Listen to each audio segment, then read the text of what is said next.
शुरू हुई है पहल हमारी जल संचय जन भागीदार। આપ સૌના સાથ સહકાર સાથે આજે જ્યારે 10,000 જેટલા આ સ્ટ્રક્ચર બનવા જઈ રહ્યા છે ત્યારે હું મુકેશભાઈને એમના સૌ સાથીઓને અને સૌ ખેડૂત મિત્રોને પણ ખૂબ ખૂબ અભિનંદન આપું છું।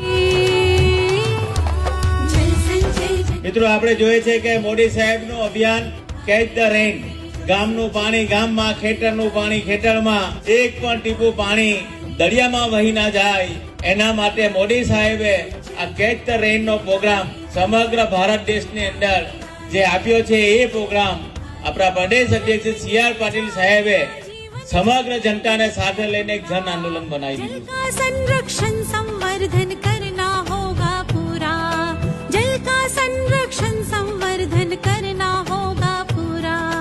लेनी આ પાટીલ સાહેબના યાદગાર દિવસના દિવસે पहरेदारी ઓલપાડ તાલુકાના हमारी जल संचय આ વોટર રિચાર્જિંગના બીજા તબક્કાની અંદર